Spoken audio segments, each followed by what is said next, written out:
अरे सुनहु सभासद सकल मुनिंदा, सुनहु सभासद सकल मुनिंदा, कही सुनी गुण शंकर निंदा। सुनहु सभासद सकल मुनिंदा, कहीं सुनी शंकर निंदा।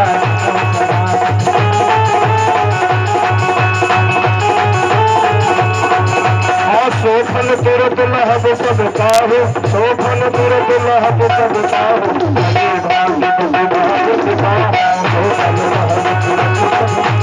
भले भांति बचिताहू।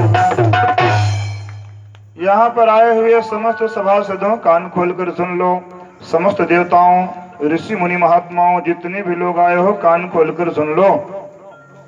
जिन जिन लोगों ने शिव जी का अपमान अपनी आंखों से होते देखा है, जिन जिन लोगों ने शिव जी की निंदा अपने कानों से सुनी है, वे सब पाप के भागीदार हैं। इसका फल उन सबको भोगना पड़ेगा।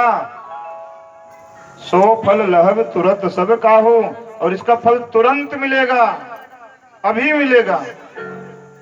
अस कही जोग अग्नि तनु जारा, भयं सकल मख हाहाकारा।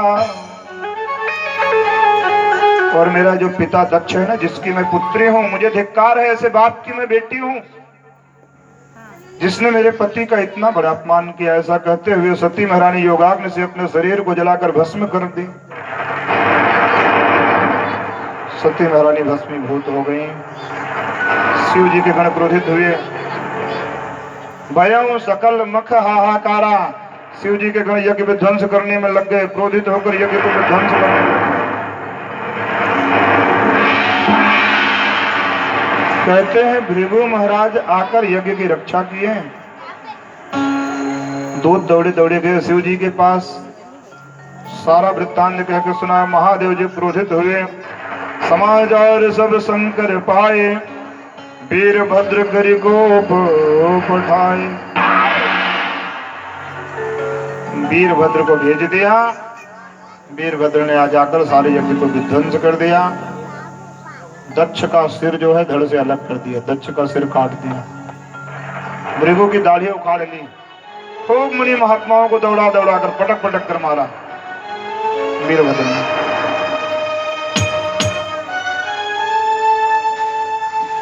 सारे देवता मिलकर के दुखी हो गए। देखो मैं हर जगह कहा करता हूँ, बार बार कहा करता हूँ, कोई भी यज्ञ यदि आप प्रारंभ करते हो कहीं भी, अगर यज्ञ संपन्न हो गया तो उसका लाभ सबको मिलेगा।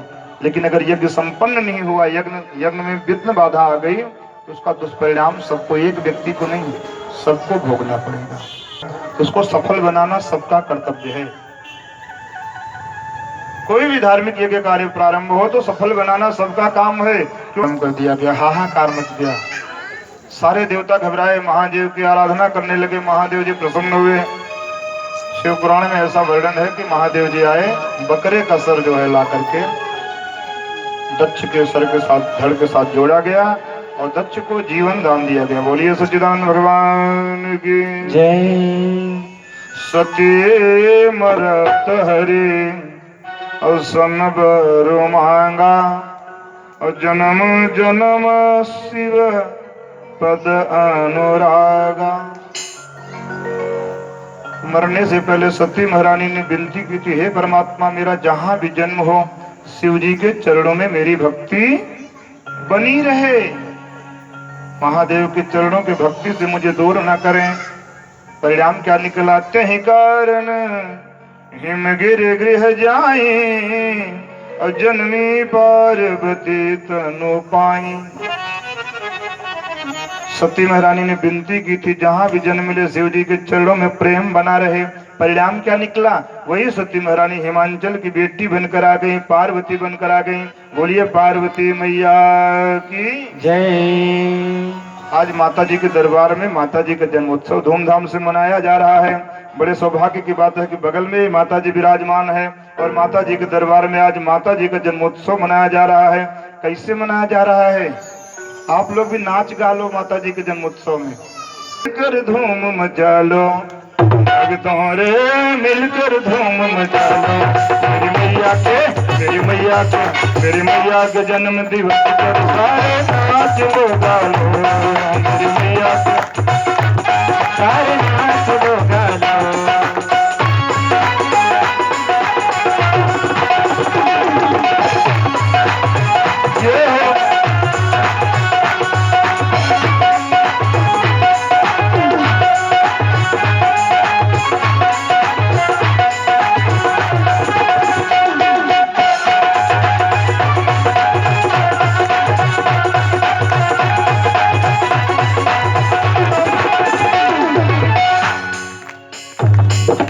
भगतों रे मत न देर लगाओ, भगतों रे मत न देर लगाओ। थारे मन के थारे मन के थारे मन के आस पुरा लो, सारे नाम लुटा लो। थारे मन के आस पुरा लो, सारे नाम लुटा लो।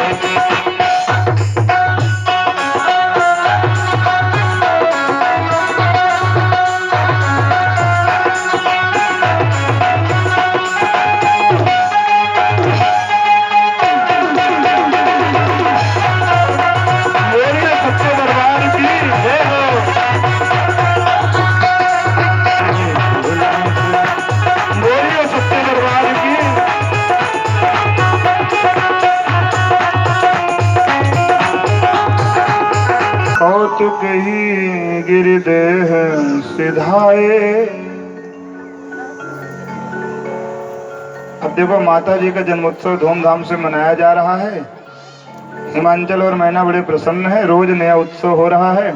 संत महात्माओं का आगमन हो रहा है माँ का दर्शन करने के लिए।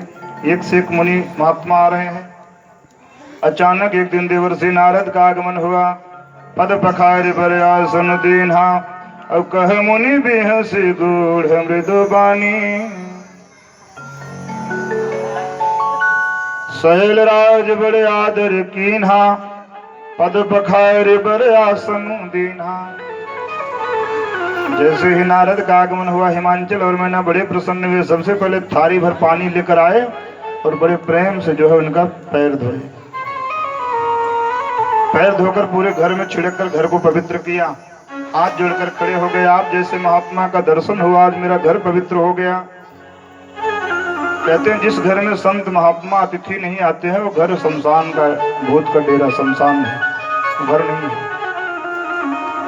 घर की शोभा तभी है कि अतिथि आते रहें, संत महात्मा आते रहें, ब्राह्मण आते रहें। आज बड़े प्रेम से चरणों को धोया, धूप दीप नैवेद्य से पूजन किया। फिर हाथ जोड़कर विनती करते हैं कि महाराज ये मेरी बेटी है। बेटी पार्वती को लाकर चरणों में पटक दिए, कहा मेरी बेटी है, इसको आशीर्वाद दो। और थोड़ा आप तो ज्ञानी हो, ज्योतिषी हो, त्रिकालदर्शी हो, आप तो सब कुछ जानते हो। हमारी पुत्री हमारी बेटी का हाथ देखकर जरा कुछ गुण दोष बताओ इसके विषय में।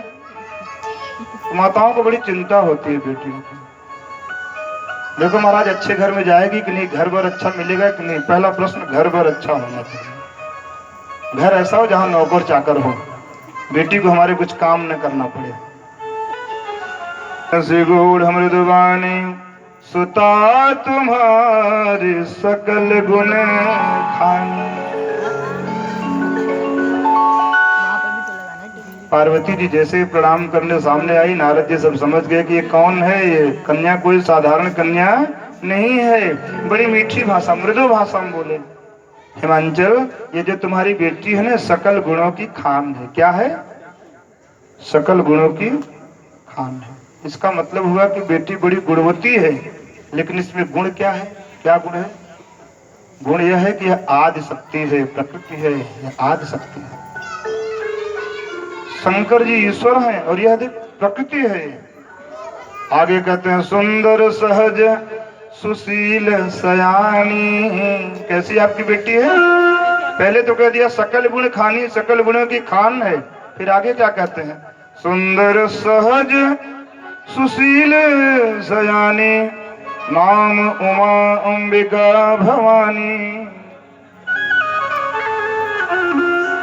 अच्छा देखो एक बात बताओ, लड़की में गुण बहुत हो, लेकिन अगर लड़की देखने में कुरूप हो, सुंदर नहीं हो, तब लोग उसको स्वीकार करेंगे क्या? बताओ, सही से बताना। आदर नहीं देगा कुरूप को। तो नारद जी कहते हैं केवल गुण खानी नहीं है, सुंदर भी है। ऐसा मत सोचो केवल गुणवान है आपकी बेटी, ये सुंदर भी है। और सुंदर कैसे? सहज सुंदर। सहज सुंदर मतलब एक तो होता है कि सुंदर लोग बन जाते हैं श्रृंगार करके, और एक होता है कि वास्तव में व्यक्ति सुंदर होते ही हैं। बिना किसी मेकअप के जो सुंदर हो उसको क्या कहते हैं? उसको मेकअप लगाने की जरूरत नहीं है। ये तुम्हारी बेटी कैसी है? लिपस्टिक पाउडर लगाने की जरूरत नहीं है, ये तो वैसे ही सुंदर है, सहज सुंदर है। अच्छा कन्या बहुत सुंदर है लेकिन उसके भीतर सील नहीं है तो भी काम नहीं चलेगा। तो कहा सुंदर सहज सुशील सयानी, सुशील है, सीलवान है आपकी बेटी।